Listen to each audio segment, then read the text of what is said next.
जय श्री कृष्ण। आप सभी को पौष पूर्णिमा और शाकंभरी जयंती की हार्दिक शुभकामनाएं। पौष पूर्णिमा विक्रम संवत के 10वें माह यानी पौष के शुक्ल पक्ष की पंचमी तिथि होती है। पौष पूर्णिमा देवी शाकंभरी की याद में मनाई जाती है, क्योंकि ऐसी मान्यता है कि इस दिन दानवों के विरुद्ध देवों का करुणा पुकार को सुनकर आदिशक्ति जगदम्बा शाकंभरी के रूप में शिवालिक हिमालय में प्रकट हुई थी। इसलिए इस दिन को शाकंभरी जयंती भी कहा जाता है। पूर्णिमा के दिन देवी शाकंभरी देवी जन कल्याण के लिए पृथ्वी पर अवतीर्ण हुई थी। माता शाकंभरी की कृपा से भूखे जीवों और सुखी हुई पृथ्वी को पुनर्जीवन मिला था। पूरे भारत में माता के अनेक मंदिर हैं, लेकिन अलाभकारी शक्तिपीठ की महिमा सबसे निराली है, क्योंकि यह सबसे प्राचीन शक्तिपीठ है और माता का प्रमुख स्थान यही है।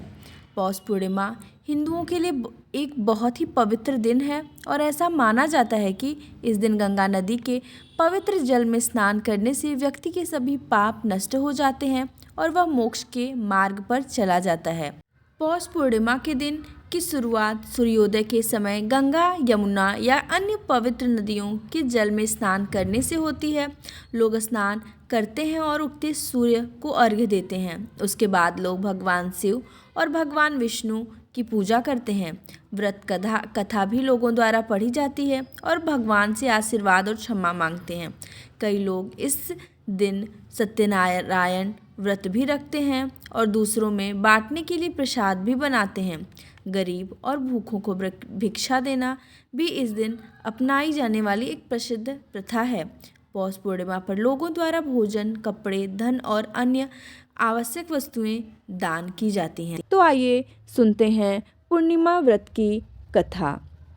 द्वापर युग में एक समय की बात है कि यशोदा जी ने कृष्ण से कहा, हे कृष्ण, तुम सारे संसार के उत्पन्नकर्ता, पोषण तथा उनके संहार करता हो। आज कोई ऐसा व्रत मुझसे कहो जिसके करने से मृत्यु लोक में स्त्रियों को विधवा होने का भय न रहे तथा यह व्रत सभी मनुष्यों की मनोकामना पूर्ण करने वाला हो। श्री कृष्ण कहने लगे, हे माता, तुमने अति सुंदर प्रश्न किया है। मैं तुमसे ऐसे ही व्रत को सविस्तार कहता हूँ। सौभाग्य की प्राप्ति के लिए स्त्रियों को द्वात्रिशत अर्थात 32 पूर्णिमाओं का व्रत करना चाहिए। इस व्रत को करने से स्त्रियों को सौभाग्य संपत्ति मिलती है। यह व्रत अचल सौभाग्य को देने वाला और भगवान शंकर के प्रति मनुष्य मात्र की भक्ति को बढ़ाने वाला है। यशोदा जी कहने लगी, हे कृष्ण, सर्वप्रथम इस व्रत को मृत्यु लोक में किसने किया था, इसके विषय विस्तार पूर्वक मुझसे कहो। श्री कृष्ण जी कहने लगे कि इस भूमंडल पर एक अत्यंत प्रसिद्ध राजा चंद्रहास से पालित अनेक प्रकार के रत्नों से परिपूर्ण कातिका नाम की एक नगरी थी। वहाँ धनेश्वर नाम का एक ब्राह्मण था और उसकी स्त्री अति सुशील रूपवती थी। दोनों ही उस नगरी में बड़े प्रेम से साथ रहते थे। घर में धन धान्य आदि की कोई कमी नहीं थी। उनको एक बड़ा दुख था, उनके कोई संतान नहीं थी, जिस वजह से वह बहुत दुखी रहते थे। एक दिन एक बड़ा तपस्वी योगी उस नगरी में आया। वह योगी बाकी सभी घरों से भिक्षा मांगकर भोजन किया करता था, लेकिन उस ब्राह्मण के घर से भिक्षा नहीं मांगा करता था। एक दिन योगी गंगा किनारे भिक्षा मांगकर प्रेम पूर्वक खा रहा था कि धनेश्वर ने योगी को यह सब करते देख लिया। सब कार्य किसी प्रकार से देख लिया। अपनी भिक्षा अनादर से दुखी होकर धनेश्वर योगी से बोले, और सभी घरों से भिक्षा लेते हैं, परंतु मेरे घर की भिक्षा कभी भी नहीं लेते। इसका कारण क्या है? योगी कहने लगा कि आपके धर्म हमें इस बात की आज्ञा नहीं देता है, क्योंकि अभी आप गृहस्थ जीवन में एक सुख से वंचित हैं। आपके घर संतान होने पर मैं आपके घर से भी भिक्षा स्वीकार कर लूँगा। उन्होंने कहा कि जिसे संतान नहीं है उसके घर से भिक्षा लेने से मेरे भी पतित हो जाने का भय है। धनेश्वर यह सब बात सुनकर बहुत दुखी हुआ और हाथ जोड़कर योगी के पैरों पर गिर पड़ा तथा दुखी मन से कहने लगा कि आप मुझे संतान प्राप्ति के उपाय बताएं। आप सर्वज्ञ हैं, मुझ पर अवश्य ही यह कृपा कीजिए। धन की मेरे घर में कोई कमी नहीं है, लेकिन मैं संतान न होने के कारण अत्यंत दुखी हूँ। आप मेरे इस दुख का हरण कीजिए। यह सुनकर योगी कहने लगे, तुम चंडी की आराधना करो। घर पहुंचकर उन्होंने यह सारी बात अपनी पत्नी को बताई और खुद वन में चला गया। वन में पहुंचकर उसने चंडी की आराधना की और उपवास किया। चंडी से ने 16 दिन उसको सपने में दर्शन दिए और कहा कि हे धनेश्वर, जा, तेरे पुत्र होगा, लेकिन उसकी आयु सिर्फ 16 वर्ष होगी। 16 वर्ष की आयु में ही उसकी मृत्यु हो जाएगी। अगर तुम दोनों स्त्री और पुरुष 32 पूर्णिमाओं को व्रत करोगे तो यह दीर्घायु हो जाएगा।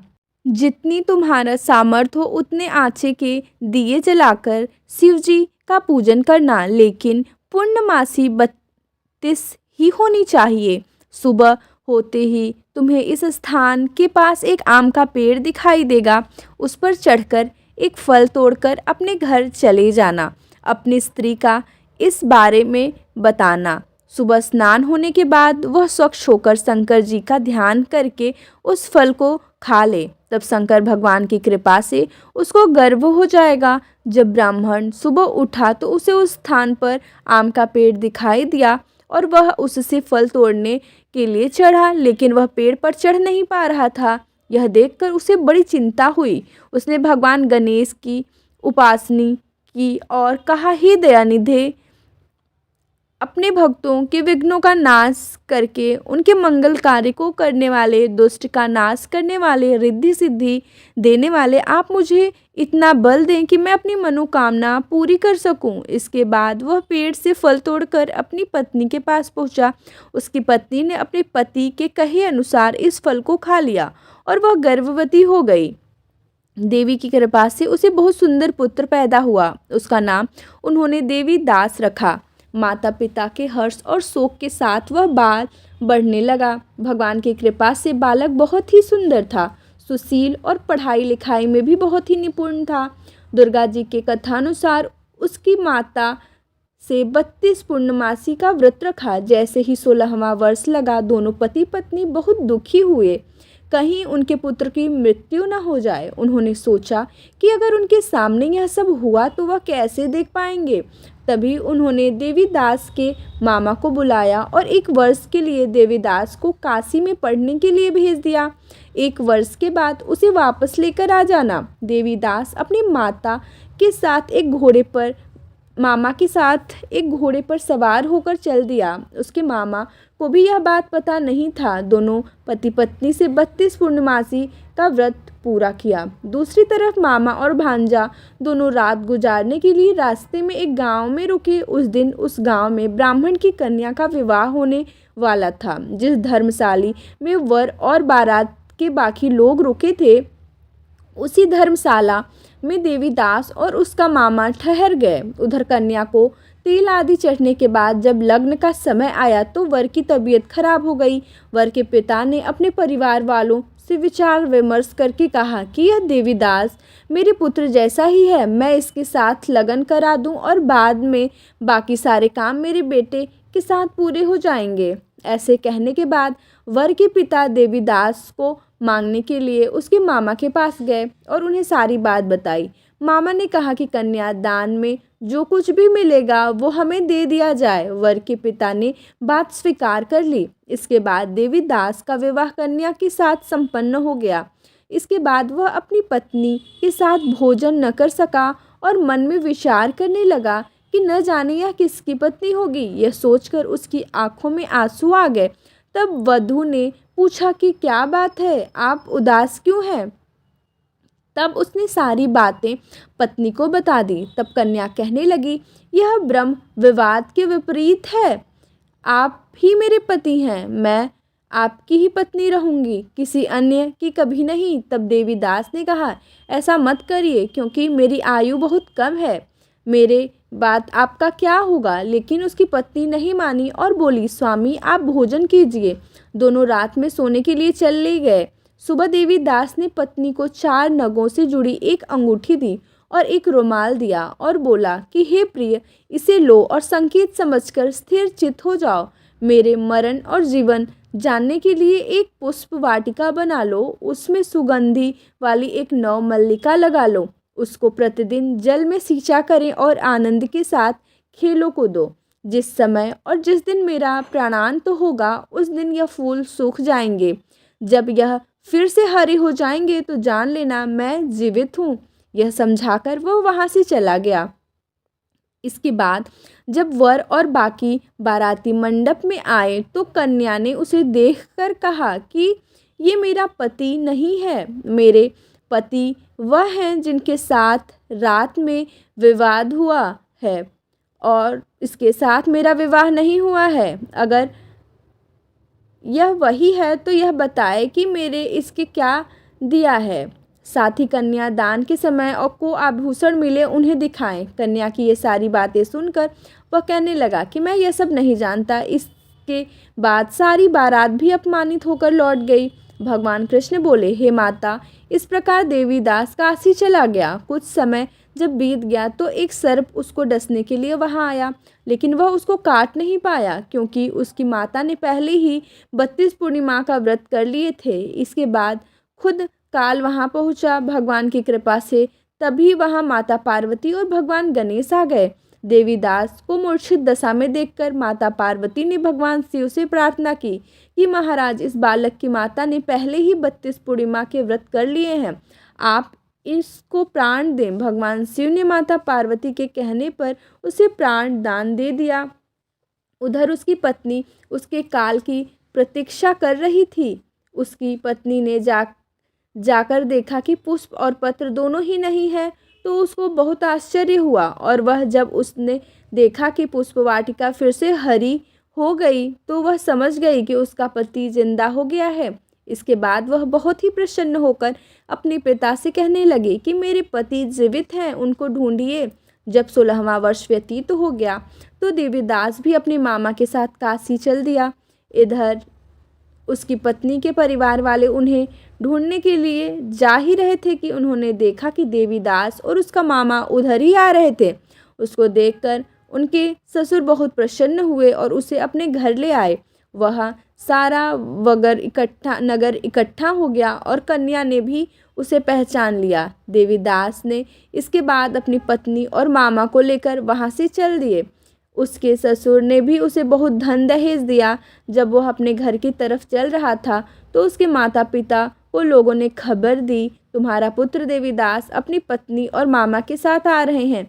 ऐसा समाचार सुनकर पहले तो उन्हें विश्वास नहीं हुआ, लेकिन जब देवीदास आया और अब उसने अपने माता पिता के पैर छुए तो देवीदास के माता पिता ने उनका माथा चूमा और दोनों को अपने सीने से लगा लिया। दोनों के आने की खुशी में धनेश्वर ने बहुत दान दक्षिणा ब्राह्मणों को दी। श्री कृष्ण जी कहने लगे कि इस तरह धनेश्वर को 32 पूर्णिमा को व्रत के प्रभाव से संतान प्राप्त हुई। जो स्त्रियां इस व्रत को करती हैं वह जन्म जन्मांतरों तक वैधव्य का दुख नहीं भोगती और सदैव सौभाग्यवती रहती हैं। यह मेरा वचन है। यह व्रत संतान देने वाला और सभी मनोकामनाओं को पूरा करने वाला है। 32 पूर्णिमाओं के व्रत करने से व्रती की सब इच्छाएं भगवान शिव जी पूर्ण करते हैं। आइए जानते हैं पौष पूर्णिमा की व्रत विधि। पौष पूर्णिमा के दिन सुबह स्नान करने से पहले व्रत का संकल्प लिया जाता है। संकल्प लेने के बाद पवित्र नदियों कुंड में स्नान किया जाता है और स्नान से थोड़ा पहले वरुण देव की पूजा की जाती है। इसके बाद सूर्य मंत्र का उच्चारण करते हुए सूर्य देव को अर्घ्य दिया जाता है। भगवान मधुसूदन की पूजा की जाती है। इसके बाद ब्राह्मण और गरीबों को दान दक्षिणा दिया जाता है। पूर्णिमा के दिन तिल, गुड़, रेशम और ऊनी वस्त्र आदि का दान दिया जाता है। ज्योतिष शास्त्र के अनुसार पौष पूर्णिमा के दिन चावल का दान करना सबसे अधिक शुभ होता है। इसलिए इस दिन कई लोग चावल का दान करते हैं, क्योंकि चावल का संबंध चंद्रमा से होता है और चावल का दान करने से चंद्रमा की स्थिति कुंडली में मजबूत होती है। पूर्णिमा के दिन सत्यनारायण की कथा भी सुनी जाती है। इस दिन घर में मेन दरवाजे पर आम के शीशियों की तोरणबाजी बनाई जाती है और लगाई जाती है, क्योंकि ऐसी मान्यता है कि लक्ष्मी माँ इससे प्रसन्न होती हैं। इसके अतिरिक्त पौष पूर्णिमा के दिन महालक्ष्मी को मनाने के लिए पीपल के पेड़ की पूजा की जाती है। पूर्णिमा के दिन कई स्थानों पर माँ दुर्गा की पूजा अर्चना की जाती है। रात्रि के समय चंद्रमा को अर्घ दिया जाता है। जय श्री कृष्ण।